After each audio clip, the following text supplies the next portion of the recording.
Greetings and welcome to the Wild Swans at Coole. In today's video, we are going to discuss about Munshi Premchand's famous short story Santranj ke Khilari or the chess players. I am using a very feeble translation of this text which is available in the Google.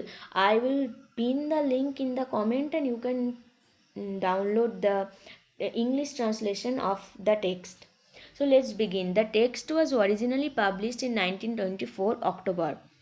So the background of this text is on the city of Lucknow and uh, how this city of Lucknow is so rich in culture and tradition, but at that particular time was so immersed in pleasure seeking activity, and how this activity of pleasure seeking leads to the uh, destruction of the city in a way, overpowering or losing the control of their own nation over British.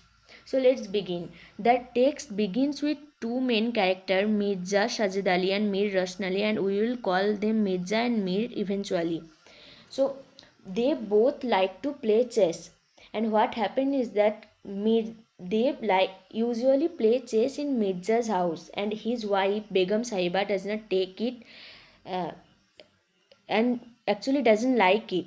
So puts blame on Mir, though he likes to play chess very much. So in this way, the frustration of Sahiba gets bigger and bigger every day. So one day his wife gets sick and asks for Mirza, but Mirza didn't come as always, because he is always busy in playing chess, calling their maid to come, gives her betel, smokes, etc. Mir understand that it is his job, it is Mirza's job to go and check his wife. But when Mir requests Mirza that please go and check your wife, what Mirza thinks that Mir will actually trying to win the game, so he is telling him to go to his wife, and if Mirza refuses, but in the end Mirza goes to his wife. So then his wife gets angry, like, why do you come so late? So Mirza again said it was Mir who was not telling me, who was actually saying that please don't go, finish the game. So his wife get very angry, and tells his husband that I will go and tell Mir that if this continue, you have to leave our house, something like that. So Mirza knows that he is telling lie, so he gets very scared but cannot control his wife. So Sahiba came in the place where they were playing chess, and and fortunately Mir was not there, and he was actually in the absence of Mirza, he has turned some pieces of chess here and there. So he was very nervous that he has cheated. So he was walking, strolling in the veranda. So fortunately Mirza's wife thinks that Mir has gone, so in anger she threw the chessboard, and Mir shows it from the outside. So he understands the situations and ran away. So then the next day they again meet, and they were trying that where we should play. So they decide that they will play in Mir's house. And now the problem is, Mir's wife was having a secret love affair. So when Mir comes to Mirza's house, she doesn't thinks it as a bad thing, and because for her it is good that Mir goes to another person's house so that she can continue her love affair. So when Mir's house they came, their maid also get angry, because Mirza and Mir will constantly order them to bring something. So when Mir was not there, they were resting, but now as they are playing in their house, so now they have to work too hard. So they start brainwashing Mir's wife, and Mir's wife is also in relation with a secret lover. So what she does, she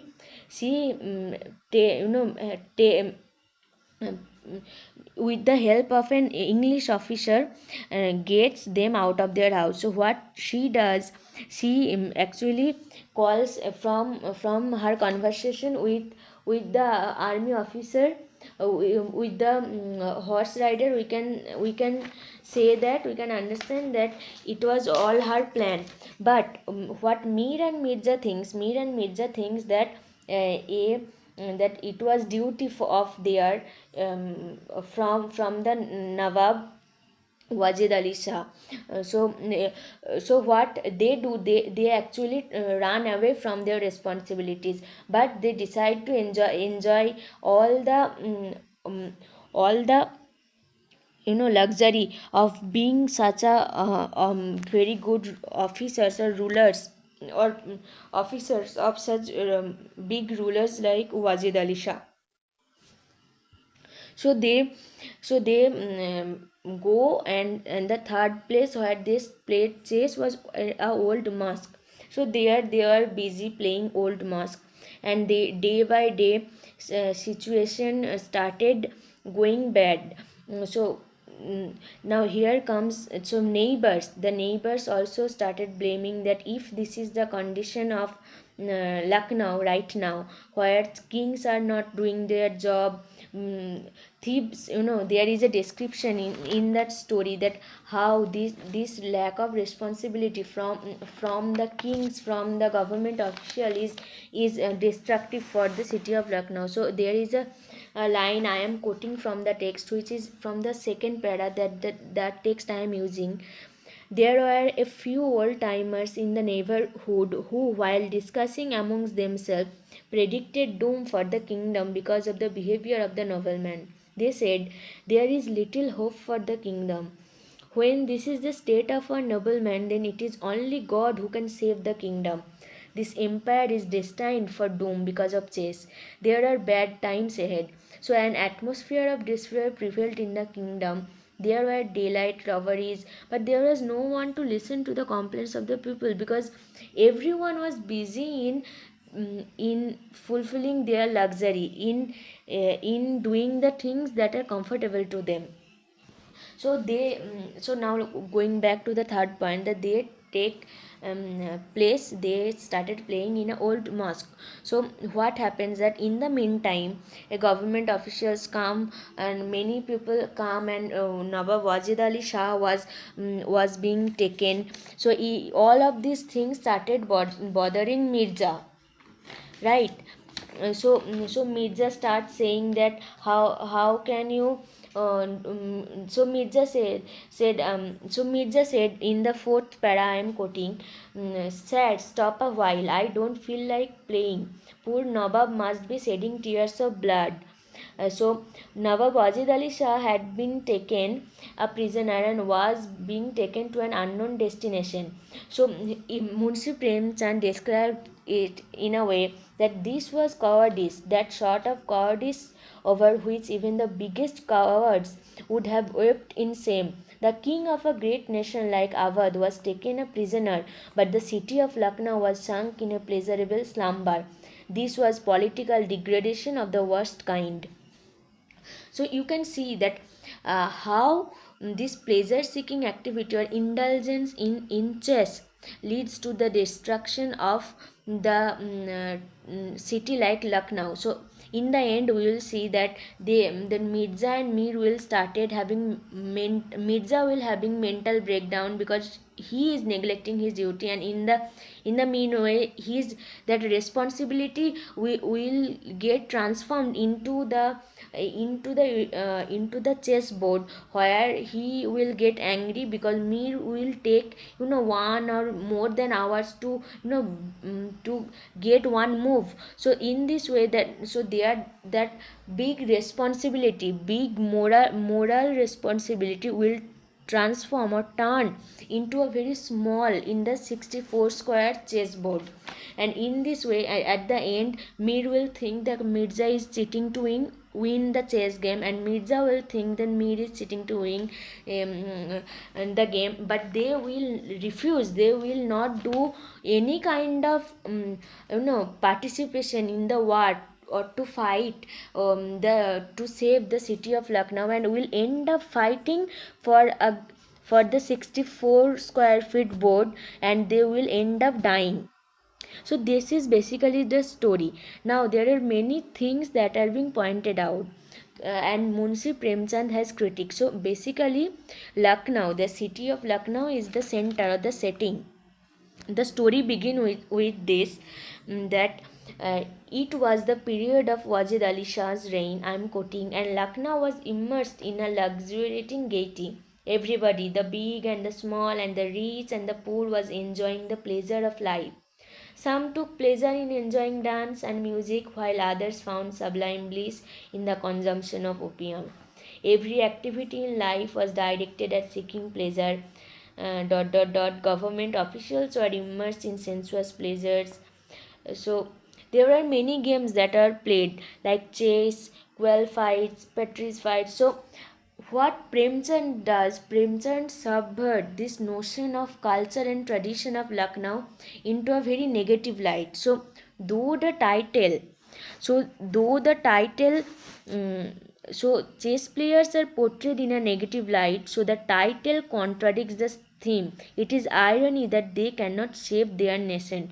So though the titles highlights that the chess players, but it's actually irony on the rulers, that they are chess players, as if they are playing with the life of the people. They are as if um, they are just chess players. They are not like Mirza Shajdali or Mir Rashnali, the great officials of the great Wajid Ali Shah, but they are just some chess players. So they are the position, the power they hold, they are being actually dethroned from that power and being called into as just Shatranj ke khilari or chess players.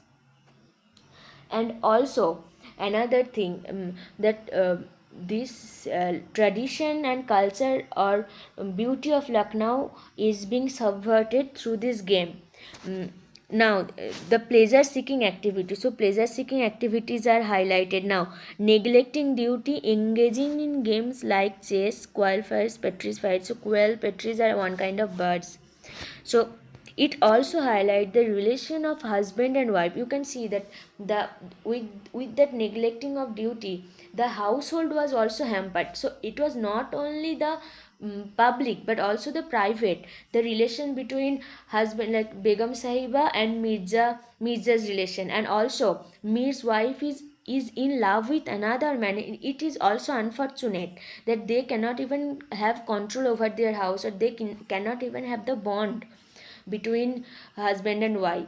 Now the settings is set in the whole setting is set in the British colonial background, which is the overpowering of the city of Lucknow. If you have seen Satyajit Ray's Santranj ke Khilari, that the movie, in the movie it is shown that the government officials is actually making fun of them in the movie, that they are so much indulged in in in this pleasure seeking activity instead of focusing on something productive. So including Wajid Ali Shah. Now the unspoken presence of Nawab Wajid Ali Shah in the text. So there is there is the presence of Nawab Wajid Ali Shah in the text in the beginning and also in the end, when when the blood was shedding all over, people are crying, but they were still engaging. Mirza and Mira still engaging in playing chess in the old mosque. They will play no they will spend day by days playing it. So now critique. So this text is critique on rulers like Mirza Mir and even Wajid Ali Shah, which was not exception as it is highlighted in the beginning. Now this is subversion of culture and tradition of Lucknow. Number one, this playing chess leads to destruction. Now this chess is used as a metaphor, a symbol of lethargy, irresponsibility. For example, the lines like in the third para, that in the text that I am using from the link, like they wish to enjoy the vast annual returns from their estates for free without having to fulfill their obligations to the king. So they were using money, but the money, for the reason they are getting the money, they are not fulfilling that duty, and which leads to that destruction. So how one man's irresponsibility can lead a destruction of nation, a great nation like Awadh, city like Lucknow. So it is also, we can also compare this in a very minor level with Shakespeare's Prospero from The Tempest. As we see that Prospero leaves his kingdom because of his indulgence to his brother, because of his indulgence or love for book or knowledge, which made him losing his kingdom. So it is ironical in the end that they are ready to save the chess king and queen, but not the real one. They can fight, they have the spirit to fight for the game, but they don't have the spirit to fight for the nation. So Premchand is actually critiquing the ruler. Uh, um, so the story is about two friends who lived in Lucknow during Wajid Ali Shah's reign. So it is in a way Premchand's critique of the Lucknow pleasure seeking activity, or Lucknow's that sensuous melodious activity that is going on, as if Lucknow is not part of India, as if Lucknow is separated from the way other people in the other part of our country at that time was violated. So this story is definitely a critique on that text. And also the reason they started, that physical violence which leads their death, ends up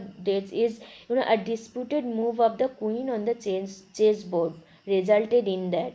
So it says that the two friends who had not lifted a single step to save their nation, the living king, but they can defend the lifeless king on the chessboard. And if you like this video, please make sure to subscribe and share with your friends.